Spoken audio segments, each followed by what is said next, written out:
The hosts feel it would be a little unkind to present this podcast without just a word of friendly warning. We are about to unfold the story of Frankenstein, a man of science who sought to create a man after his own image without reckoning upon God. It is one of the strangest tales ever told. It deals with the two great mysteries of creation, life and death. I think it will thrill you. It may shock you. It might even horrify you. So if any of you feel that you do not care to subject your nerves to such a strain, now's your chance to.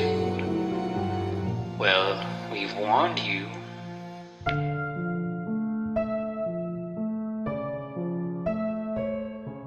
Hello, and welcome once again to the Frankencast. I'm the mad scientist, Anthony Bowman. Our pronouns are he, him, and I'm joined as always by... The Wolfrancula that is Eric Velasquez. My pronouns are also he, him. Yeah. Tell me that's not exactly what is it, Arvard or Ardvard is? Yeah.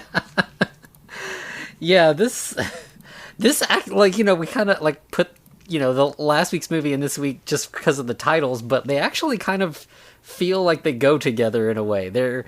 Right. They definitely, you know, this feels like it's a parody of last week's movie, even though I don't think it intentionally was necessarily. No, yeah, it's very. There's a lot of similar. There's a lot of through line, which is really weird, man.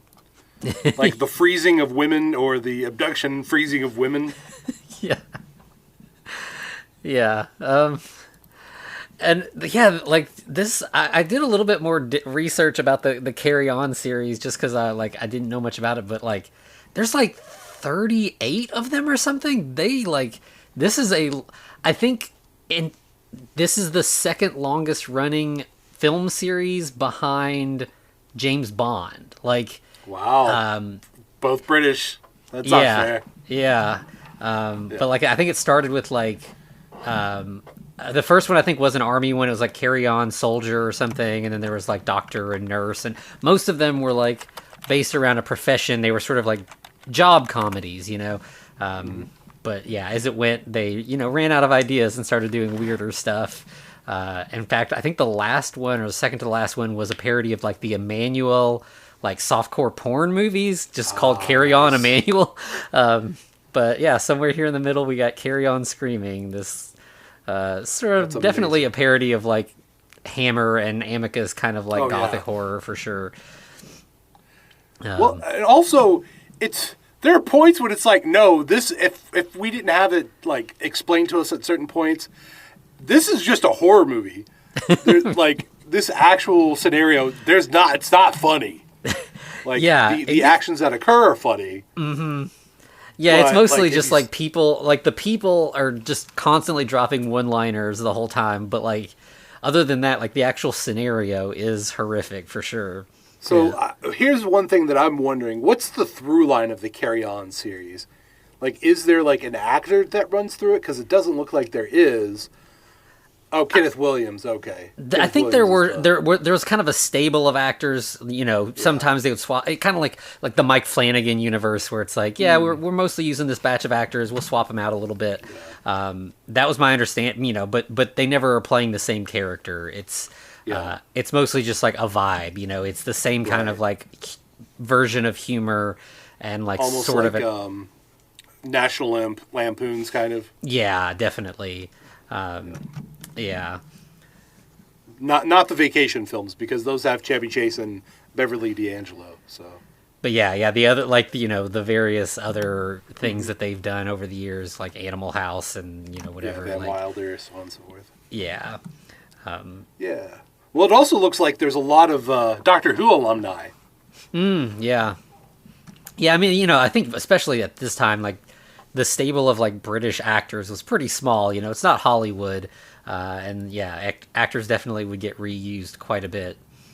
Yeah.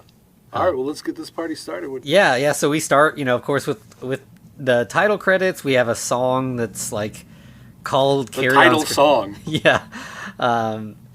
Carry On Screaming, and it's like, it's like a flirty romance song about like, you scream when I'm near kind of stuff, but every time... Yeah, but there's a bit of stalkerish elements, too. Talking about locking you away and putting you in chains or something like that. Yeah, and every time the singer says something about, like, screaming, you actually get, like, a girl scream in the song, and whatever, credit is on the screen at the time of the scream, it, like, wavers, like, the scream is scaring the letters. Right. So, yeah, it's fun. It's, like you said, it borders into, like, weird stalker territory, but that's kind of the vibe of this movie, is, like, we're gonna take some dark subject matter and make, kind of do a lighthearted interpretation of it. Absolutely. All right, so what happens after the credits? We get a woman just screaming about funny noises, hearing a funny noise. Yeah, we see like a shadow in like moving through the woods, and it's very Frankenstein monster shaped. It's got a flat head and it's bulky and everything. But yeah, there's like a couple making out in the woods, and the girl gets scared. And you see this in so many horror movies where like the guy's like, "Oh, baby, don't worry about it, it's fine," and she's like, "No, right, you're gotta go look and see. I'm not going to continue unless you make me feel safe." And the guy being like, "Oh, okay, fine, I guess I will." He's just trying to get his on, and also like there's a couple jokes about his hands being cold because apparently he was trying to do something. He's trying to get something going. Yeah. And so there's a part where she's like, somebody's watching, and he's like, well, good luck to him, because we've been together for a couple months, and we haven't done anything worth watching as far as I know. Right, nothing's happened in a year. Yeah. And he's like, well, something better happen, or something else will happen. So I don't know if he's implying anything dangerous, or just, I'm going to leave if we have sex. Yeah. And, she ends up... So they, like, start kissing again, and then she gets scared and screams right in his ear. In his ear. And, like, yeah, she screams in his ear. Like, as the actors, that had to be like, oh, man, that hopefully they put, like, an earplug in or something. But, like, still, right. She screams right in his ear. Or the guy who plays Albert Potter now has had tinnitus for the last 34 or 50 years. Yeah. And so finally she sends him to investigate, and as soon as he, leaves her and is wandering through the woods, the monster comes out where she is rather than where he is. And, of course, scares her again and grabs her, and then we cut back to the boyfriend who hears her scream from a distance and, runs to get to her, and she's gone. Yeah. But there's something left behind on her blanket. It's like a finger. Yeah, just one single furry clawed finger just laying gently on this blanket. And she must be really strong if she tore his finger off. Yeah, and he just like runs away, and then we cut to a police station where he's like, standing at the little counter at the front and is trying to tell the police officer there about, a monster. And they're like, well, wait, we got to get somebody higher. Like, we can't deal with that, So they decide to call a supervisor, wake him up, and this is where we meet, what is his name? Everybody's names... It is Sergeant Bung. Bung, yeah. Everybody has ridiculous names in this because, of course, Sergeant Bung immediately gets in a fight with his wife because telephones are a new invention, like, in, the time period. Time. And she doesn't like having a phone in the house. It scares her. She doesn't like the ringing. It wakes her up. And, of course, him being a police officer. It's an invention of the devil and an invasion of our privacy. Yeah. And they're just, they're a pretty standard issue, like, married couple who hate each other. Like, they're constantly, like, bickering the entire movie. This is absolutely boomer humor. Oh, couples. For sure. Yeah. Like, in fact, there's she says something about, like, if you don't get rid of that phone, then I'm going to leave. And he's like, promises. Yeah, like, you keep saying you're going to leave, but you're still here. Right. Oh, boy, an unhealthy relationship. Why would you want to stay in such a thing? Yeah.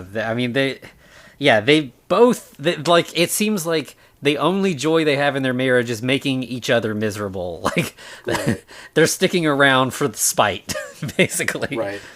This is like codependent, like hatred or something. Yeah. And so the officer at the station calling his boss is named Detective Slowbottom. And he's like, this guy's reporting this missing woman. That's like the 6th woman this year who's disappeared from that park. Right. And Sydney or Bung is like, oh, that the 6th woman, you say? Yeah, he's like, do you think there could possibly be a connection? And he's like, well, it's possible, but we shouldn't jump to any conclusions. Right. Yeah. And then he acts like he's going to get in bed with his wife, like he's really excited. But he just pushes her over and is like, thanks for being a good trouser press. Oh, yeah. Yeah, like she's been laying on his pants this whole time. When he's getting ready to leave, she's like, where are you going? And he's like, I'm off to find another woman. And she's like, oh, right. Don't lie to me. You're just going to that awful police station. Right. You got to do your job.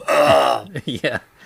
Right? She complains that he hasn't taken her out in years. And he's like, no, that's not true. We were out last month or just a few months ago. She's like, my mom's funeral's not going out. Yeah. He's like, I thought so. Yeah, I had a great time. Mother-in-law. Yeah, exactly. My mother-in-law and wife suck. Yeah. Boo. So when he gets to the station, he's kind of interrogating Potter while Slowbottom takes notes, and everything they say in this becomes a sexual innuendo. He says something about like, did you like? I can't. It's something about like, did you take it down?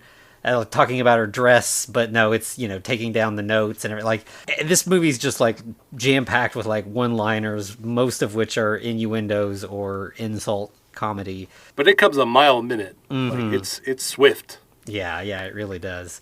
He does end up giving them the finger, and they send it. They're going to send it to the lab and figure out what's going on there. Right. Well, I like how whenever he hands over the finger, they're like, "Was that hers?" Right. It's like, no. Yeah. And he's like, what kind of ladies do you think I go out with? Yeah. But so while the lab is looking into the finger, Bung, Slowbottom, and Potter go back to the woods so that Potter can show them exactly where the crime took place. Right. I like how the sergeant's like, hey, Slowbottom, I want you to sit here and wait until I give you this like long description of how I'm going to whistle. But also, once I whistle, I want you to cover the whole area. And Slowbottom's like, I'm just one guy. I can't do all that. Ha ha. Yeah, and he's like, excuses. Yeah. As the police arrive, we see that the monster, we see him back in the clearing looking for his finger. I guess we didn't really describe him when he kidnapped the woman, but he kind of Wolfrancula. That's perfect. Mm-hmm. Like, he's part Wolfman. He's Wolfman in the shape of Frankenstein with Dracula fangs. Mm-hmm. Exactly, yeah. So, yeah, he's looking for his finger, and then, the police start approaching, so he kind of ducks behind a tree. So then we've got Bung and Potter looking in the clearing, and while the monster is trying to hide, he bumps into Slowbottom, who's over by, the police car. Now, this is one of the best, pass-out falls that I've ever seen. Mm-hmm. Because he's just like, oh, hey, blah! Yeah, just full stiff, just falls straight back. That's, I guess, scares the monster or upsets him or something. So while Slowbottom is fainted, he just starts wrecking the police car. And this is they're old, this movie was filmed in the 60s, but it's definitely set way earlier. This is a 20s era car, maybe 30s. Yeah, it's super old. A step beyond Model T. Yeah, exactly. So, he's ripping fenders off and whole headlights and everything, smashing this car up real bad. So then when Bung and Potter arrive, they find the car all wrecked and Slowbottom fainted, and he starts to kind of wake up and starts, kind of raving, a monster, he scared me, he was going to get me or whatever. And they're it was something unspeakable. Why? Because it didn't say anything. Yeah. That was so good. Yeah. I'm like, man, if only H.P. Lovecraft had that sense of humor. Yeah, exactly. And he mentions that the monster smelled bad, and Bung and Potter were like, oh, it smelled bad at the crime scene where we were earlier. Maybe there's a connection here between a scary monster and a missing girl. Again, we shouldn't jump to any conclusion, but, it seems likely. Right, but they're so all let's go back to the station real quick, right? Yeah, they're like, we should probably search the... Well, maybe we shouldn't search the woods. Let's just head out. They're all scared to, bump into this monster. Right, because it jacked up their car. It didn't completely destroy it, but it still tore off a fender. Yeah. I like how whenever it came up though, we didn't mention this, but he like flicks their side mirror. Yeah. He's just being a little petty there, but I love it. So, but they don't go to the station. They go to a house in the middle of the woods. Yeah, you got the classic old dark house kind of situation. They're like, maybe the people in here might have seen something. We should check in with them. Is this house called Ride-A-Wee Rest Home? Yeah, something like that. I think that, like means like wait a while or something like that in like, kind of British slang or something. But it also sounds like ride a wee-wee, Yeah, so, yes. Entendres, they've been doubled. And, it's got the classic, like, pull string doorbell, like the old style thing. But when they pull the cord to ring the bell, the string just comes out, and there's a little note tied to the end that's like, please just knock. Right. We need more of that in our movies. That's really great. I really appreciated that guy. It's so goofy, but yeah, I liked it. We get a lurch, though. Yeah. Or, I'm sorry, socket. Yeah, it's just straight up Lurch from the Addams Family. Another Frankenstein-ish thing that's just like very quiet and lumbering and everything. And they're like, we want to speak to the master of the house, and he's like, oh, the master's been dead for 15 years. 15 years now. Yeah, and they're like, oh, okay. Then who can we talk to? And he's like, well, I'll go check with him still. I can see if he wants to talk to you. And they're like, but you said he was dead. And he's like, oh, he is, but I can still ask. Sure, let's see how that works out for you. Yeah. So he leads them into like a pretty classic like spooky gothic like drawing room, parlor kind of room. Right. Slowbottom immediately notices the painting. He's like, "Hey, that has some womanly eyes." Or did you notice that woman with the forearms and breasts exposed? It looks like her eyes are real. Like they're moving around. Yeah, it's it's a nude painting, and like the Bung thinks he's looking at it because it's a nude woman, but no, it's the Scooby Doo ass like eye hole cutout kind of thing, and then we see that like behind the painting there is a woman who's watching them, and she's like a very like Hammer woman, very like beautiful gothic woman with like boobs pushed up. Yeah, long flowing red dress, corset top kind of thing, yeah. And then Socket, the butler, comes in, behind and is, like, there's guests here. And she's like, yeah, I know, I was just watching them. And, he's like, they want to speak to the master. And she's like, but my brother's dead. And he's like, oh, yeah, I'm sorry. Did I mess up? Yeah, and he's like, you won't send me back there, will you? And she's like, no, of course not. I really hope we find out where there is, right, Anthony? Right. It felt like that was going to be a through line or something, but no, like she assures him no, she's not, and then they kiss, and it's like that kind of surprised me. I did not expect her to make out with the weird monster butler, but they decide they're going to go wake up the dead brother, the master of the house. Yeah, so she runs downstairs, flips the secret switch, goes downstairs. We get a body on a slab. Yeah, and she hooks jumper cables up to his ears and zaps him back to life. And when he wakes up, he's like, you woke me up too soon. I didn't get enough juice, basically. I needed to charge longer. It feels like it's March. You were supposed to wake me up in April or May. Yeah. And she's like, yeah, but we got visitors, and they're the police, and they're asking questions. Why are there police here? We didn't do anything. Did we? Yeah. And she's like, well, I did send Oddbod out earlier. Yeah, Oddbod. Yeah, so that's... It really sounded weird to me. Yeah, that's our Frankula. Yeah. And she's like, but he came back. I think everything's fine. He did lose a finger, though. That could be a problem. Hope he didn't lose it anywhere embarrassing. Yeah. I did like that innuendo. That was a good one. And so he's like, okay, fine, I'll go talk to the police. But I'm not really powered up, so I'm going to take this little like jumper box with me in case I run out in the middle of the conversation. I'm feeling half dead. Right. That's great though. You don't see much of that, like the semi-dead with like a little jumper cable. Yeah.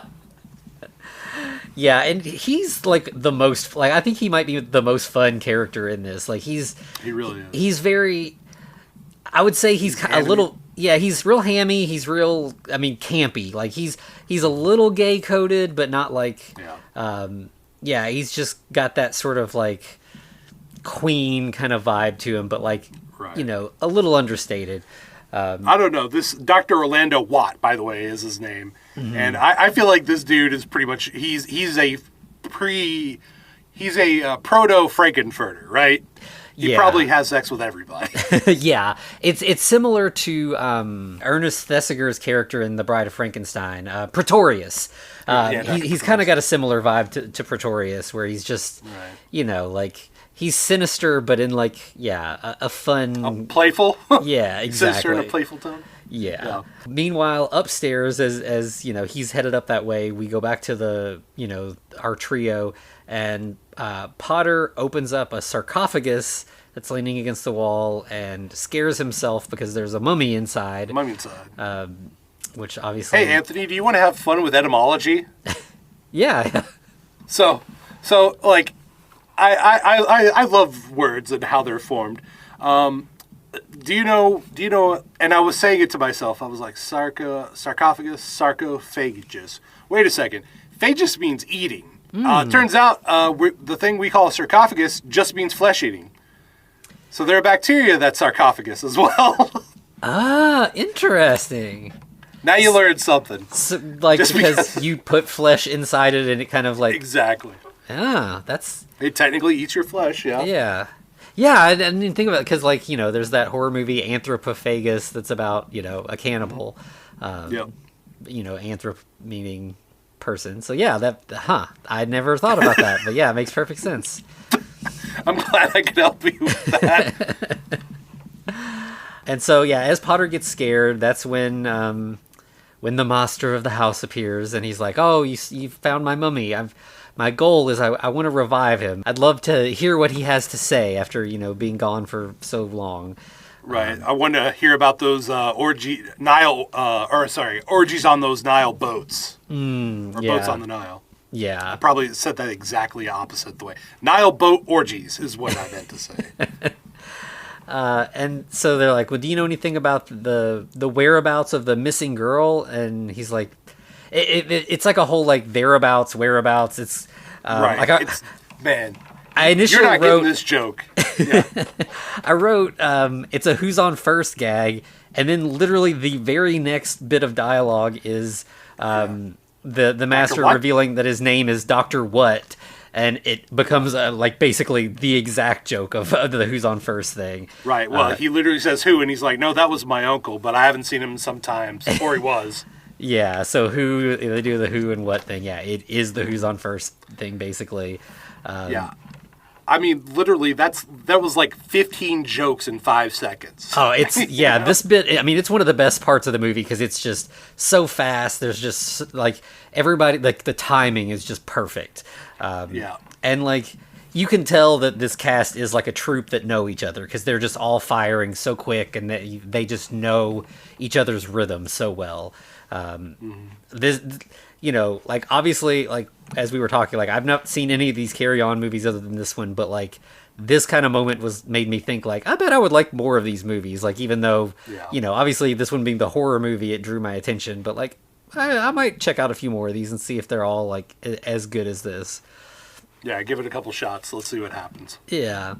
But after that joke, Dr. What starts getting like woozy and he's like, "Oh, I need to lay down and rest." And he's like, some there's over there's a little charger. Plug this into the wall and right. Could you plug me in? Yeah. But the weird thing is he lays down on the couch and kind of faints, but then he starts to kind of like disappear.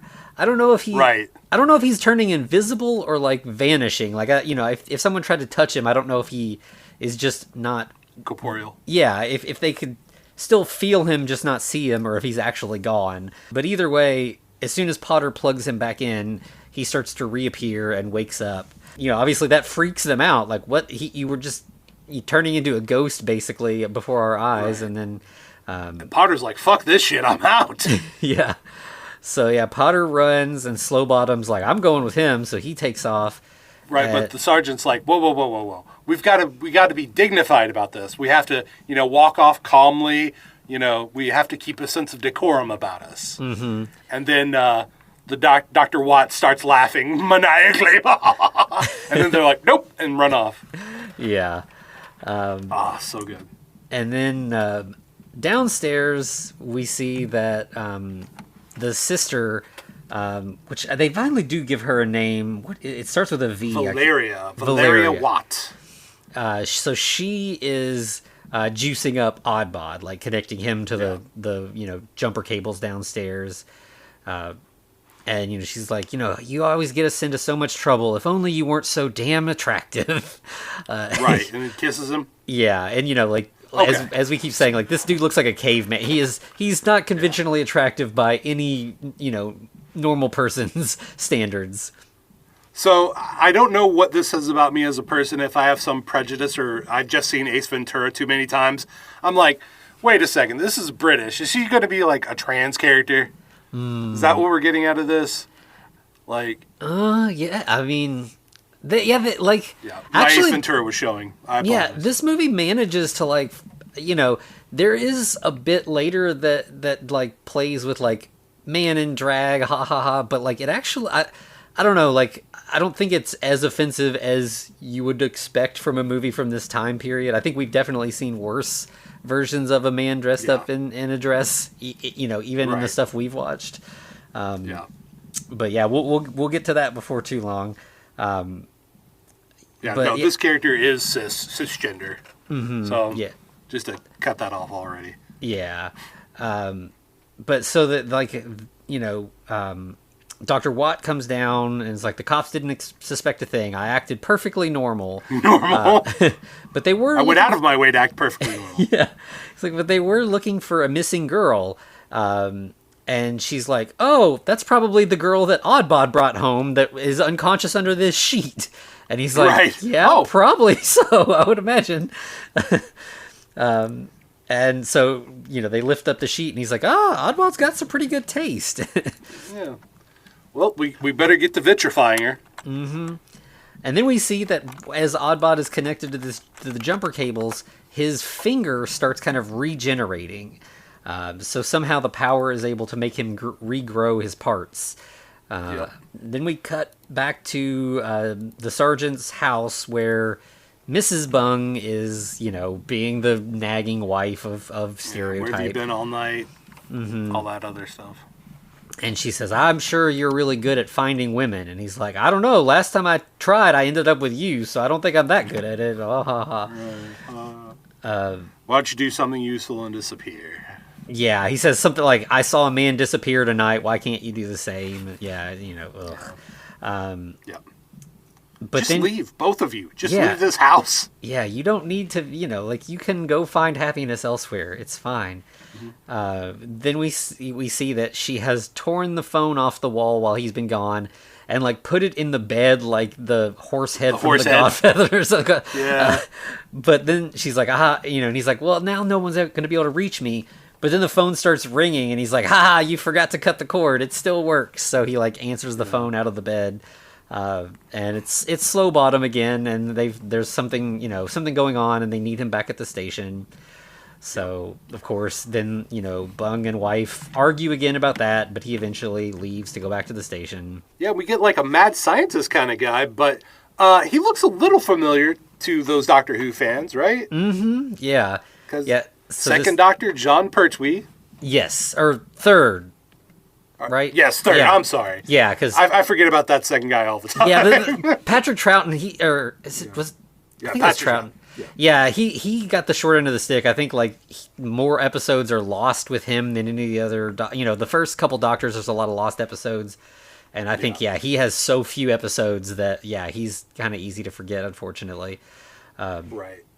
But yeah, Pertwee is, they've got his hair all teased. He's playing the mad scientist role pretty well with a Scottish accent. Yeah. So he's the lab that they sent the finger to. He's like, the finger came from Homo gargantuoso, and he pulls out this big book and he's flipping through it. And we can't it's at an angle where we don't see what's in the book. And suddenly you see Sergeant Bung make this really confused face, what's that? And he's like, oh, that's the wrong homo, haha, and flip. So get a little bit of a gay joke in there. Yeah. At least they had the decency to not show someone else. Yeah.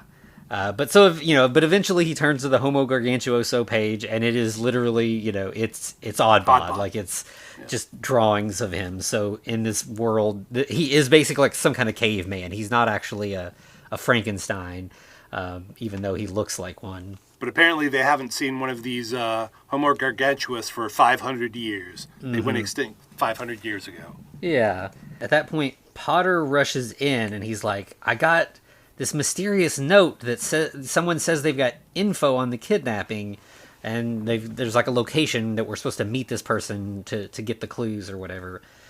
Yeah, it's supposed to have come from the toilet attendant. Mm-hmm. Yeah. So how do we know it's the genuine thing? It's perforated. The note's perforated on both ends. Right, yeah. Yeah, pretty good. It's a sheet of toilet paper, folks, if you couldn't... Yeah. So they all rush out and drive off in a car, and then we see that Dr. Watt and his sister are... company. Yeah, the whole crew, they're in another car, kind of parked back a little ways, and they follow. But Dr. Watt's wearing this ridiculous beard.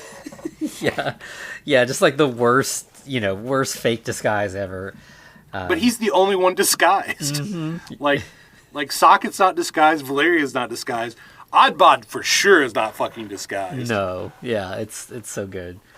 Yeah. So they get to the washroom and they meet like this just super weird dude that's only in this one scene.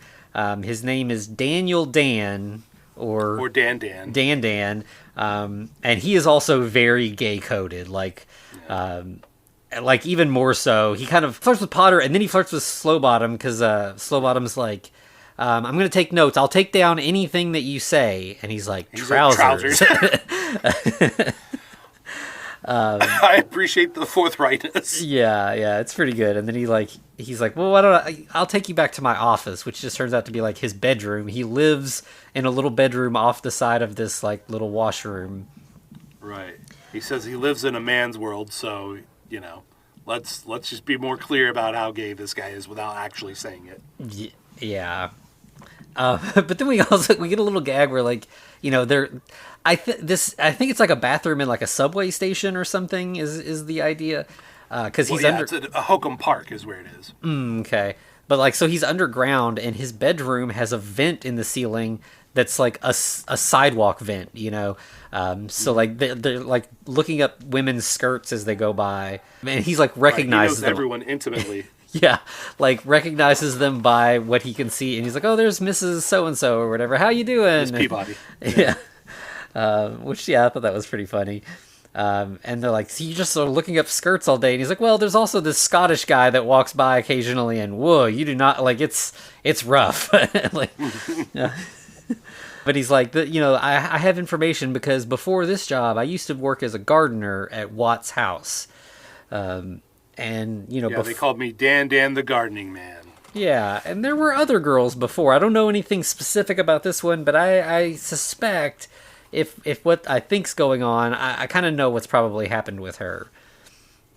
But he keeps like almost starting to tell them the specifics, and he keeps getting interrupted. And then like he hears somebody's down in the washroom, and he's like, excuse me, like, I got to go do my job. You can wait here. I'll be back in a minute. But it turns out the person he heard is not a person. It's Oddbod. Well, they do see Oddbod walking above him, but they don't get a good view because his feet cover most of it. Mm-hmm. Yeah, most of the window. Yeah, but so, they just wait in the room for a little bit, and, Dan never comes back, so they go out to see where he is, and he's in, like, one of the bathroom stalls, and we don't see him, but, like, it sounds like Oddbod drowned him in a toilet, basically. Right. Basically gave him a swirly from hell. Yeah. Back to the lab where the professor has connected the finger to electrodes to see if he can like make it wiggle, basically like galvanism kind of thing. Right. Because that somehow will tell him how long it's been dead for. Right. But, as we saw before, they connected Oddbod to electricity and the finger grew back. Now they connect the finger to electricity and Oddbod grows back off of the finger. Right. So he's like a starfish. But here's the thing. the professor just lets him, like, grow back all the way. All I'm saying is, if I see a hand start to grow and then we get to an arm, I'm like, I'm going to shut that the fuck off. Mm-hmm. I don't want to know what's coming through all the way. Right. And so, yeah, of course, as soon as this, like, Oddbod clone fully forms and wakes up, he starts to attack the professor, and then we just cut to, like, a little later, Bung and Slowbottom return, and they find the lab has been wrecked, the professor has been killed, and there is a... Well, they see his little squiggly legs. Just like the dummy's legs basically sticking up over the desk. Yeah. So good. And there is an Oddbod-shaped hole in the wall, like, perfectly Kool-Aid Man style. Exactly. Back at the What House, in the, like, downstairs dungeon area, they box up the dead girl. I think her name is Doris. Yeah. Doris Man. Yeah. And turns out she's been made into a mannequin. Mm-hmm. Yeah, this is their evil master plan, is that they can, like, it's almost like the bodies exhibit thing. They're, like, turning people into, like, plastic versions of themselves. But yeah, they put her in a crate, and they tell Oddbod to carry the crate upstairs, and also to go out and get another girl so they can do the process over again. Right. But of course, Dr. Watt feels a little run down, but he needs a quick charge to pick him up. Mm-hmm.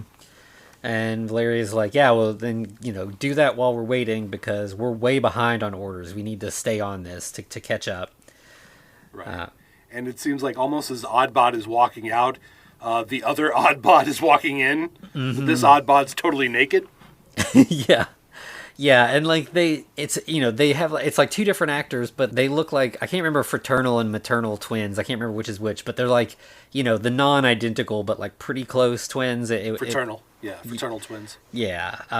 The new Oddbod comes inside. Watt and Valeria are surprised to see Oddbod back so soon, and naked. They're like, what, you just left and you were in clothes. What's going on? And then Watt figures it out, and he's like, oh, I bet he's regenerated from the Valeria. Finger. Oh, okay. But she's like, this isn't... Dr. Watt is like, let's get you dressed, Oddbod. And she's like, that's not Oddbod. That's Oddbod's finger. Dun, yeah. Dun, dun. Yeah. Then they hear a knock at the door, and instantly Watt is just, like, panicking. He's like, it must be the police. They're going to shut us down. I don't know why I got into this line of work. I should have just stayed an innocent chemist. Where I could have made my liver pills. Yeah, he was like, I went to school with Dr. Frankenstein and Dr. Jekyll. Now I've fallen in with the same kind of line of work as them, and I should have known not to, because they were bullies and jerks. They were mean to me. Right, they pitched my pocket money, and they said the change would do them good. Yeah. Bop, bop, bop. Yeah. All that for that setup for a quick joke. Right. So while he's panicking, Valeria goes upstairs and answers the door, and it's Sergeant Bung, and she just, like, lays it on thick. She's flirting with him so hard, and he is into that. He is There must be something I can do. Yeah. And I think this is when we actually get her name. She introduced, because he's like, my name's Sergeant Bung, but you can call me Sydney. And she's like, well, you can call me Valeria. Bung is, like, asking about the missing girl and everything. Well, he also says a man by the name of Dan, and as he goes to say the gardening man, she kisses him. She just kisses him. Yeah, and then she's like, oh, I'm so sorry. That was so forward of me. And he's like, well, we're here to serve the needs of the public. So if you needed to kiss me, just doing my job.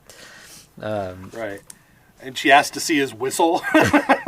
and he gets it out, and he's like, it's not much, but, it does the trick. And she's like, oh, nonsense. It's perfect. Or it's perfectly lovely. Obviously, this is, like, dick jokes here. Stroking his ego. Yeah. She's like, can I blow it? Right, of course. Because the innuendos are coming fast and thick here. And then she's like, do you drink? And he's like, not on duty. And she's like, do you smoke? Not on duty. And she's like, do you mind if I do? And he's like, yeah, sure, go ahead. And then smoke just, like, starts coming out of her body. Like, she's not smoking a cigarette. She's just... like, is she casting a spell? Yeah. No, she's literally that hot apparently. Mm-hmm. It's like she's just suddenly disappears in a cloud. And then, Sergeant Bung, like, walks into the cloud, And, then we just cut to later at the police station. Bung arrives back, and he's just in a super good mood. Like, he's just... Yeah, so we know what happened. Yeah. What's a little infidelity between friends, right? Right, exactly. And Slow Bottom is confused, because, like, Sergeant Bung is always in a bad mood. So he's like, what? You're acting completely out of character. I don't know how to handle this. Bung starts, like, looking at the files, and he's like, this looks similar. And Slow Bottom's like, yeah, it's because we buy them from the same store. All the files are similar. And he's like, no, I mean, like, the information in the file. It sounds like there may be a connection there. Right, but then we get someone who just rushes in and is like, hey, the store down the way just got, like, ransacked by that guy who was in here the other day, that Potter guy. Yeah, so when they go to investigate, and Potter's there, and, the owner is kind of, like, trying to decide if he's going to press charges or whatever. So it turns out, as we saw earlier, Doris was turned into a mannequin. They sold her to this shop. Potter saw her in the window and was like, that's Doris. It looks just like her. He wanted his girlfriend back, and when they wouldn't give her to him, he wrecked the shop. Yeah, fair enough. But of course, the police are like, that's a mannequin. That's not your girlfriend. You're losing it. He's like, nope, I know it's her. You could find a birthmark on her. Yeah, yeah, the classic, like, gag. Like, we don't know what he's... and they're like, they tap her with a pipe, like a smoking pipe. And he's like, does that sound like her? I mean, it's like a hollow mannequin sound. And he's like, well, I don't know. Like I've never hit her with a pipe before. But they're like, well, if she's got a birthmark and we can prove it that way, okay, prove it. Let's see. And he's like, well, I can't do that to her right here in front of everybody. Like, that's not okay. It's indecent. Yeah, and then Bung's like, well, Slow Bottom, why don't you do it then? And, Slow Bottom's like, okay, sure. So he starts trying to, and he's like, well, I don't know how to undo a corset. I've never done this before. Right. Bung's like, you just pull the strings. Yeah. So finally, they do. It's her butt. Like, it's she's got a birthmark on her ass. Like, I don't know why they like. He's like, which one do I look for? And Bug's like, there's only two, so I think you'll find it pretty easily. Yeah, you can narrow it down, and it turns out, nope, there is no birthmark. Just a sticker that says "Made in England." Right. Well, Slow Bomb's like, it looks like a little rabbit. It's just a sticker. Yeah. And then we cut back to the dungeon where Valeria is charging up her brother and Oddbod Jr. And they already got another girl. Yeah. The Oddbod 1 got another girl, and they're getting ready. She's like, we got to continue the process. While you all were charging, I went ahead and already removed all of the birthmarks and moles, so she's not identifiable anymore. So that's how we got that. Yeah. So they lower the girl into this tank of bubbling liquid, the magic mannequin potion, basically. Right. Then they dip her again, but as in this other thing.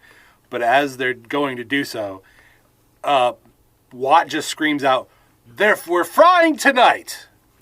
Whatever that is. That's a thing for him, I guess. Yeah, they make the same joke several times. I'm sure it's like a pop culture reference from the time that, if you lived in England in the 60s, you'd be like, oh, it's like, where's the beef or something, one of those things that's just like part of, but like it meant nothing to me. I didn't try to Google it or anything. What the fuck? Yeah. Why do you do that every time? Yeah. But then Socket comes in and he's like, that the police officer is back. It sounds like he wants the same thing he came here for previously. And Watt's like, what's that? To Valeria. And she's like, information, But, obviously, it's a little more than information. Yeah. That and something else on the side, right? Yeah, exactly. But I like how Dr. Watt is like, oh, I wish I was dead. And then Valeria's like, well, you are. You're dead. Yeah. He's like, oh, that's right. What a life. Right. Meanwhile, upstairs, while Bung's waiting for Valeria, he finds a box of Made in England stickers. And he's like, oh, that's a funny coincidence. Those look just like the ones we just peeled off that mannequin. Yeah, that's weird. So as soon as Valeria comes in, he like bursts with overtures of love, like, I can't live without you kind of nonsense or whatever. He pulls out his inner Gomez and starts kissing up her arm. Mm-hmm. Yeah. And then he's like, we found this. He tells her the whole thing, like, the guy that was with us here earlier, like, he found a mannequin in a shop that he thought looked like his girlfriend, and he went crazy. And she's like, oh, that's weird. That's a strange coincidence. Yeah, and she had a sticker on her bum that looks exactly like the ones you have over there. And she's like noticeably nervous about this, thinks he's on to something, but he is not. He's completely oblivious to this whole situation. She can keep this going for a while, right? Yeah. So Valeria rushes downstairs and talks to her brother and is like, we need to get that mannequin back. You know, things are, you know, we're going to get caught. Like, yeah, it sounds like they're kind of on to what's going on. Yeah, but how are we going to get her body back? Like, are we going to have Oddbod steal it? Yeah, and she's like, no, I've got a plan. I think I can actually make the sergeant do it. How do you do that? And so the plan is they still have some of Dr. Jekyll's potion, so they're going to, you know, basically roofie Bung with, you know, Hyde potion. And, you know, so she gives him a drink, you know, that she's already dosed and everything. I love how she says this is a smoky brandy, as it's clearly smoking. Like they put what is it, dry ice in there? Mm-hmm. Yeah. So he drinks it and obviously turns into like a, you know, kind of furry monster man. It looks very much like Oddbod. Mm-hmm. Yeah. And, you know, right away he kind of like tries to ravage her. You know, he's like pawing at her and everything. She's like, nope, you have to obey me. Yeah, and, you know, she's like, stop, I'm your mistress. And yeah. Dr. Watt's like, don't say that. That's only going to encourage him. Yeah. But eventually, you know, she gives him instructions, sends him into town with Socket. He breaks into the shop, steals Doris's dummy. And then we just cut to, like, later that night, and you know, Bung is arriving back home, still in like sort of Jekyll form. Mm-hmm. And, you know, obviously, you know, Mrs. Bung is like not having it. Like, she doesn't, because they don't care. Like, she doesn't even realize that he's a monster. She just thinks he's being like a jerk, as he always is. Right. She starts beating him with a broom. Mm-hmm. She nags him so much that he does sort of start acting kind of sheepish, and she knocks him out of bed. There's a running gag where every time he leaves, he slams the door, and this picture of her mom falls off the wall. Yeah. And I think at this point, see, I thought we were going to do something different where he actually like ravished his wife. Yeah. That's just me hoping for a healthy relationship. Yeah, like that would have been a more fun gag where, you know, like, you know, she's into it, like, oh, you know, I didn't, you know, like this. You're such an animal. Yeah. That would have been a more fun route here than, you know, but no, she just ends up like kicking him out of the room and, you know, locking him out basically. Yeah. In the morning, Bung wakes up in the bathtub. In a bathtub. Yeah, he's back to normal, kind of hungover though. The phone rings and he answers again. And there's also like kind of a running gag where every time the phone rings, it's always slow bottom. And he's always... What are you doing with your wife? Yeah. And so this time, like, we don't hear slow bottom side. We just hear him, and he's like, no, we weren't doing any... Just to save time, me and the missus are never doing anything. You're never going to interrupt us. We don't do things. Like, that's not the relationship we have. Right. But he's like, all right, I'll be back down to the station here shortly. He goes to tell his wife, and of course she's like, you were such a brute last night, and, you know... I think she hits him with the broom again and kind of yells at him. Well, no, she's hitting him with like a shoe. Like she's waiting for him with a shoe in her hand by the door. Yeah. He comes in and she just starts bashing him. Mm-hmm. And so you were disgusting. Right. And so then we go back to like the station where Slowbottom is questioning the shopkeep. They're not the station. They're outside the shop, right? Mm-hmm. And you know. Bung's like, so what have you deduced while you were waiting on me? Slowbottom's like, it looks to me like a classic breaking and entering. And Bung's like, oh, what gives you that idea? And he's like, well, see this glass here? Someone has broken it. And then you see these footprints. After they broke, they entered. And he's like, oh, yeah. It's like, you know, like, good job, Sherlock. You really figured it out. But one thing that really gets them is there's the footprints have 6 toes. Yeah, they're like giant, and you know, like they look like monster feet. And somehow Slowbottom completely didn't see that. But you know you know, they're like, so what's missing? You know, somebody broke in. They were trying to steal something, right? And the shopkeep's like, just the dummy, like nothing else. And they're like, you mean the dummy that guy came in yesterday and like, caused the whole big ruckus. And he's like, yeah, that dummy's missing. Everything else is still here. We got to go get Potter. He did this. Yeah. So it's really great. Like at the station, they've got Potter and they're like, you stole the dummy. We know, confess. And he's like, no, I really didn't. And they're like, all right, let's see your feet. We need to see him right away. Right. And he takes off his shoes and they're like, okay, no, those are normal. They've got 5 toes. They're like, are you sure Where those did are you your keep the other one? Yeah. Where did you hide your other toe? Yeah, I liked that gag a lot. It was fun. You know what would have been even better though? If like at one point Bung realized, oh wait, I have 6 toes. Yeah, that would have been nice. But yeah, so they eventually send Potter away because obviously it wasn't him. So they decide they're gonna like get a chalkboard out and write up everything they know, so they can kind of like, figure out what's going on. And so we know that it was a case of it was foul play. There were big feet involved. There was a bad smell, and we saw something horrible. So they just like write that down shorthanded, and it ends up saying, "Foul feet smell something horrible."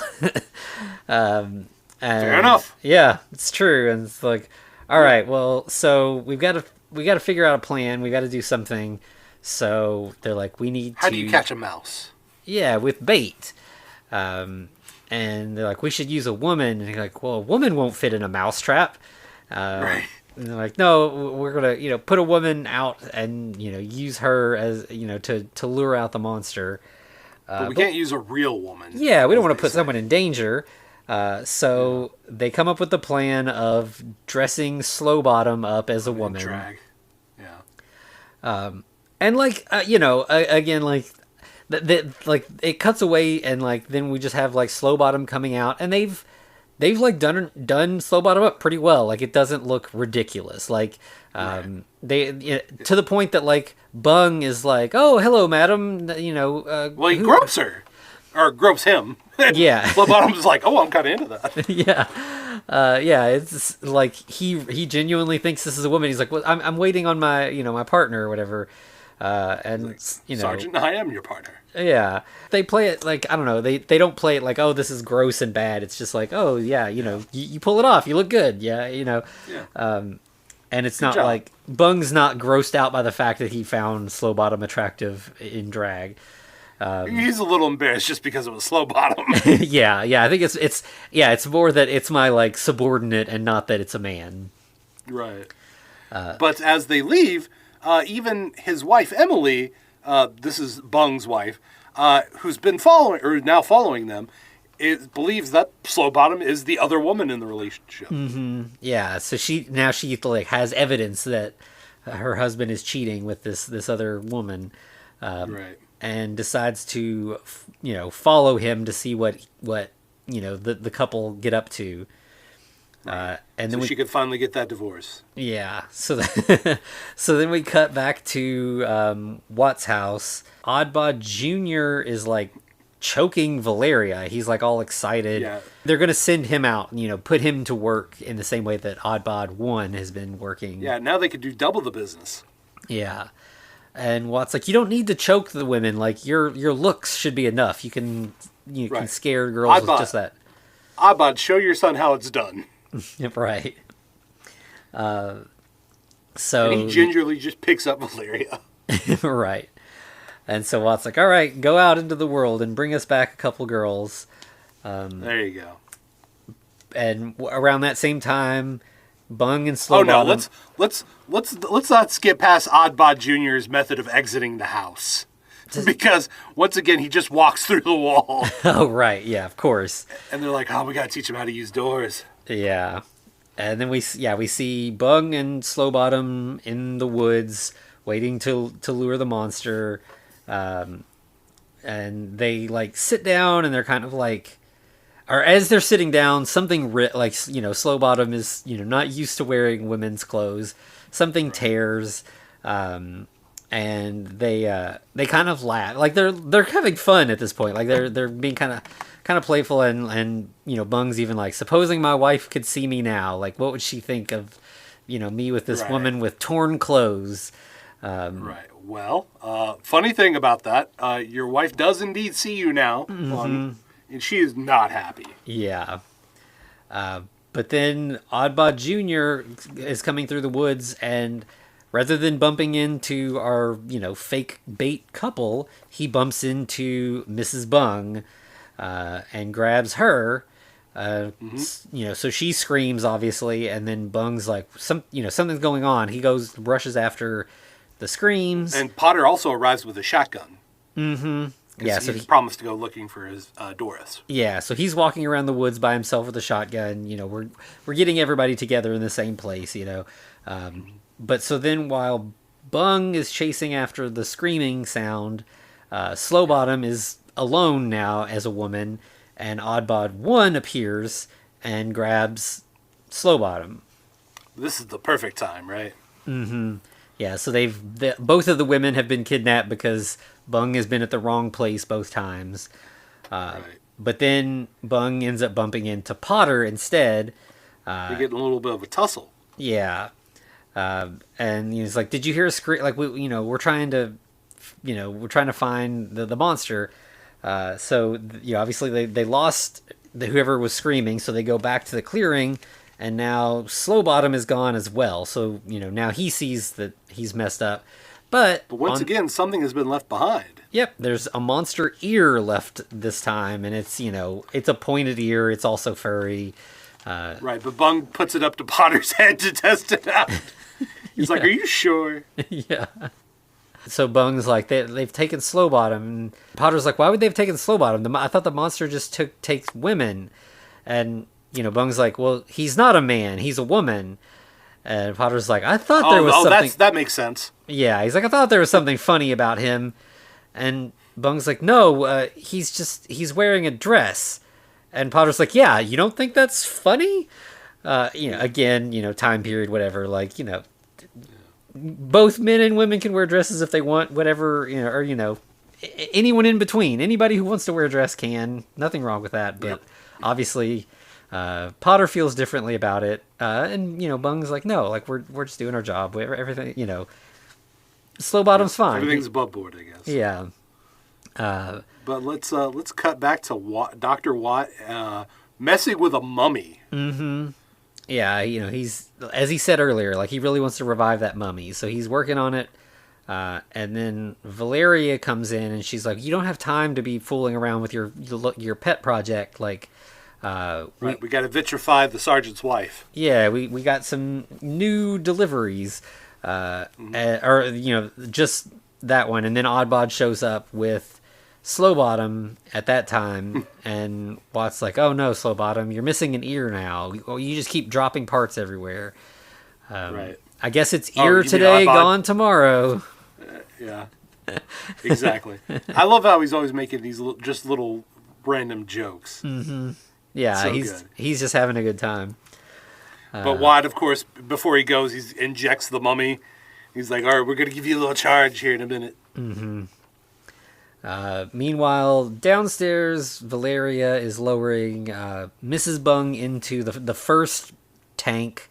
Effectively killing the sergeant's wife, right? Mm-hmm. Yeah.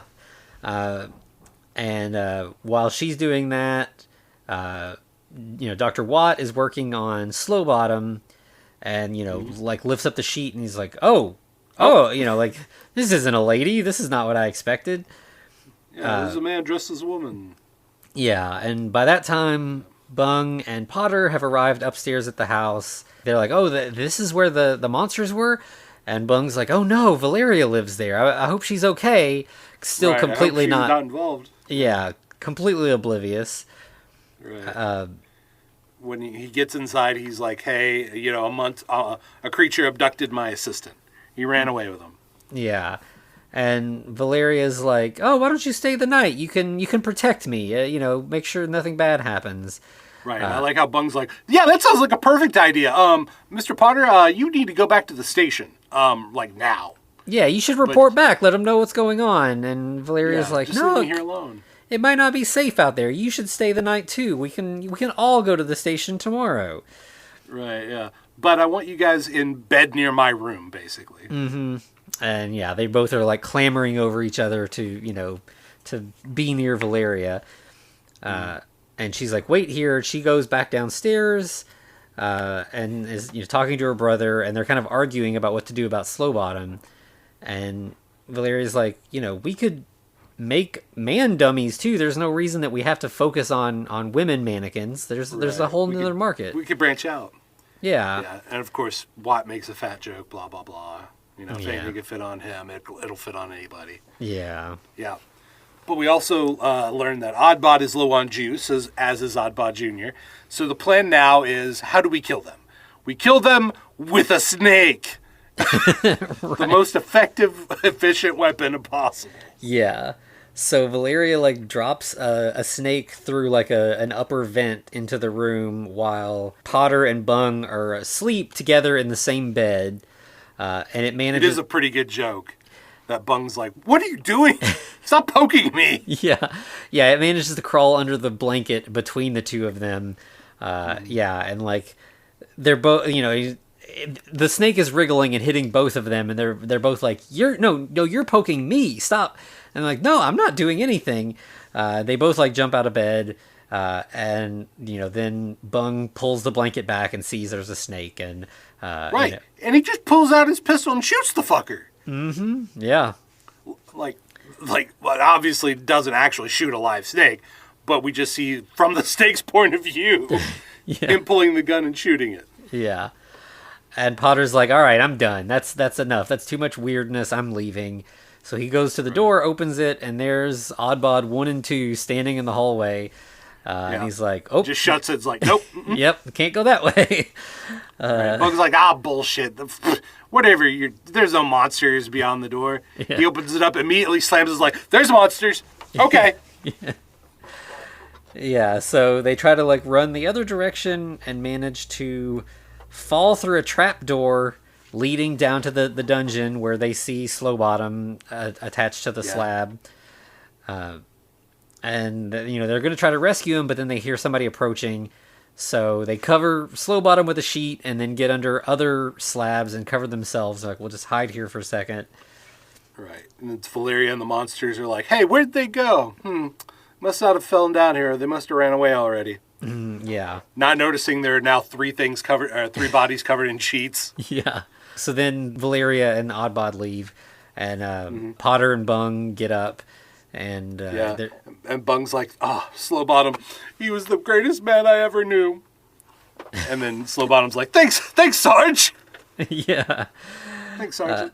And they find Doris, because Doris was stolen from the place and brought back to the house. And Potter flips some switch, and suddenly Doris turns back to life. So I guess this process is reversible. Right. That's great. I hope that the sergeant or Bung decides to bring his wife back. That would be really weird if he didn't. Right. So they're... Anyway. We got our crew now. They're all trying to escape. And Bung's like, I'm beginning to think there's something funny going on at this house. Yeah. It's weird. Slowbottom's like, Sarge, you need to go look in this crate over there. There's something horrible. You just have to see it. I can't even tell you. And Bung looks, and there's Mrs. Bung turned into a mannequin. He seems actually kind of upset by that. For a second there, seems like he actually cares about his wife and doesn't want her to have been turned into a mannequin. Right. And he says, "You stay here. Don't move." Right. They hear someone's coming again. They're like, we got to get out of here, but we'll come back with reinforcements. We'll save you. Which, that's nice. Right. Well, yeah. So they go to head out the front of the house, and in walks both of the Oddbods. The police start firing at them, but they seem unfazed by the gunfire. Immediately, Slowbottom and Doris pass out when the monsters arrive. Yeah, it's so Doris faints into Potter's arms, and Slowbottom faints into Bung's arms, still dressed as a woman. Potter and Bung drag their respective ladies into a room and slam the door and start barricading. And they're barricading it. Mm-hmm. this is like, oh shit, this is real. Yeah. Like, this is horror movie territory. Yeah, and they're doing all, they're putting all this stuff in front of the door, and then the camera kind of pans or moves back a little bit, and this is where the Oddbod escaped earlier. There's just a hole in the wall in the shape of Oddbod. So they just Junior gets right back inside it. Yeah, the barricade does nothing. Right. But Potter grabs some brandy and he decides to have a little swig. Yeah, because he's upset. Like, this will calm him down. But this is the brandy that's been doused with hide potion. Right. So, but before, it looks like Oddbod and Oddbod Jr. are going to grab Potter and Slowbottom and kill him. Mm-hmm. Did you notice that fucking Bung put the gun to his head? No, I didn't see that. Yeah, that was dark. I was like, oh shit. Like, he was going to out himself, take himself out. Yeah, wow. Yeah, that is, even this kind of dark comedy, that's dark. Yeah. Well, the good news is that Potter fucking hides out. Mm-hmm. And so, yeah, he attacks, attacks both of the Oddbods, and they, they turn into dummies as he flings them around effortlessly. Throws, what does he do to Junior? Like, he throws him through the wall or something, and then he throws Oddbod Senior out the window. Yeah. But also, this kind of makes kind of a weird internal consistent logic, though, right? Because, if they are the same species, which that's doubtful, he wasn't revived with that juice. So he doesn't have the brittle body parts, or possibly, if they're low on power, they kind of start dematerializing, right? Yeah. Or maybe I'm justifying something that doesn't need justification. I think there is a certain amount of internal logic in this, very silly movie. Yeah. But yeah, he just chucks them like it's no big deal. And then apparently his dose wasn't so strong because he immediately turns back to regular Potter. Yeah, it's not like an overnight thing for him.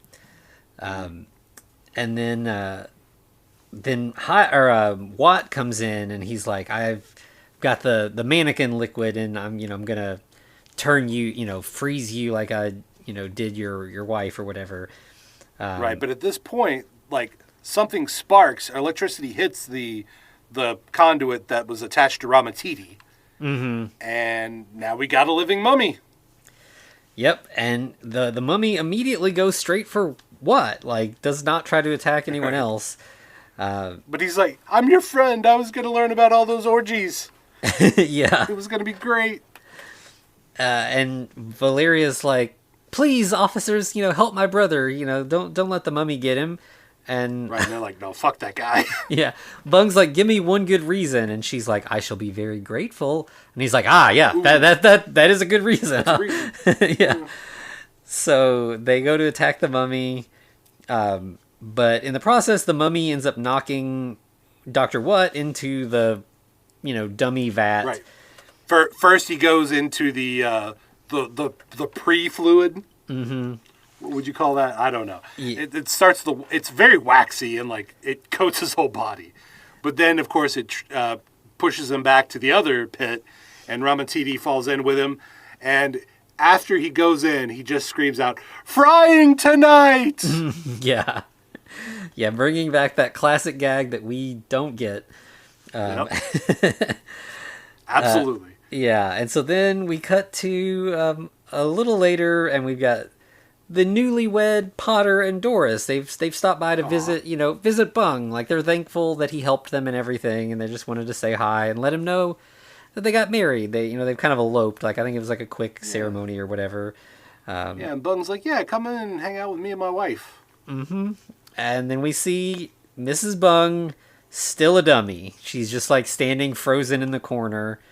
And right. Potter's like, you could turn her back. We could just take her to that building and just flip that switch and she's good as new, Yeah. And Bung's like, no, I like her this way. Yeah, he's like, it's not going to work. Yeah.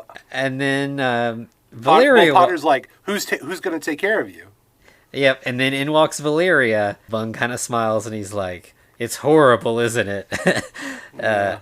And then they cut to a close-up of Mrs. Bung's face, and even though she's a mannequin, she looks kind of angry about the whole situation that she's trapped or whatever. Right. And that's how we go out on this cranky face of the awful nagging wife. Yeah, that's gross.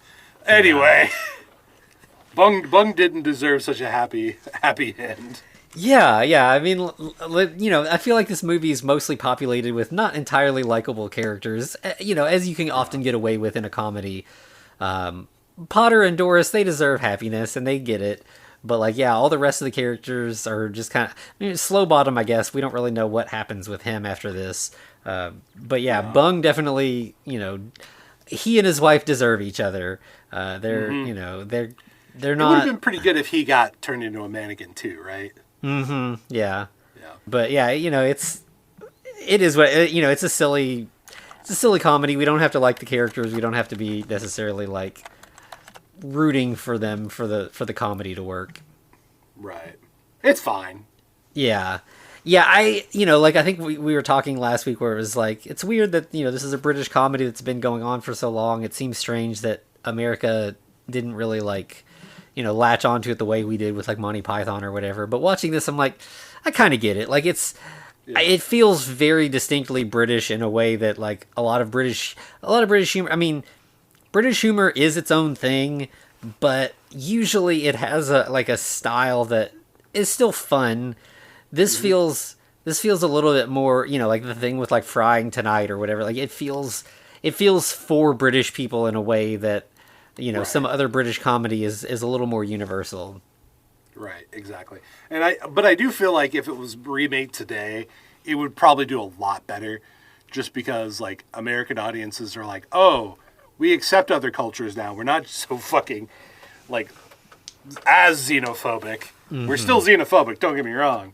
Just not as xenophobic. We're willing to watch other people's TV. Yeah. America definitely, for a long time, had no interest in anything not made in Hollywood, but that's changing. I mean, even stuff that's, that has to be subtitled.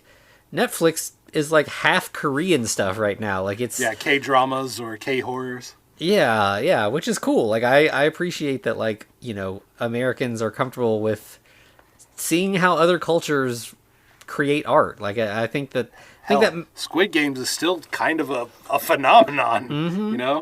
Yeah. And I think we can always benefit from seeing the way that other cultures view the world, whether it's through horror or comedy or drama or whatever. It's different. They're for what it's worth, I think that's probably the best thing about this is seeing that this sort of distinctly British comedy that where it's it has some similarities in the nagging sitcom couple that don't like each other, we have the Lockhorns or Archie Bunker or whatever, but there's also a different kind of humor, and England does love its men in dresses. That's a big point of humor at the time. I mean, Monty Python, that's a huge thing with them, that, mm-hmm. But yeah, it is just kind of fun seeing, a different angle of humor. And yeah, I enjoyed this enough that I will probably try to watch one or two more of these, but probably not all 40 of them, No. I see that getting a little tiresome after a while. Yeah. But it is, I would say, with having only seen this one, if you like Frankenstein, you like horror movies, this one's pretty fun. It's worth throwing on. It's got a good, it's definitely paying tribute to Hammer and Amicus and the Gothic horror of England, but in a silly way. And yeah, you can't go wrong with a loving tribute parody. Absolutely. So, all right. Anything else we got to say about that? Yeah, this one's pretty straightforward. There's not a lot of deep stuff to analyze here. It's just fun for fun's sake. Oh, and that's good, right? You need that every once in a while. Absolutely, yeah. Fair enough. All right, well, then where can they find us, Anthony? So you can find us on all the socials at The Frankencast. You can email us at thefrankencast@gmail.com. We're also on YouTube, and you can always find us over at patreon.com/thefrankencast, where we have recently wrapped up the first season of the original Munsters and are doing the Munsters from the 80s. We just did a bunch of Reanimator-related stuff, including another one of our classic porn parody episodes, which are always a really wild ride. So if you want to want to check that out, you can find that at patreon.com/thefrankencast. Fair enough. All right. Well, in that case, carry on and to be continued. Looks like you survived another episode. The Frankencast is a production of FCR Media. It's hosted by Anthony Bowman and Eric Velasquez. Follow us on Twitter at The Frankencast, or send us a letter at thefrankencast@gmail.com. Our cover art is by Amanda Keller. You can find her at Keller Illustrations on Instagram. Our theme music is by Vivek Abhishek. Thanks for listening.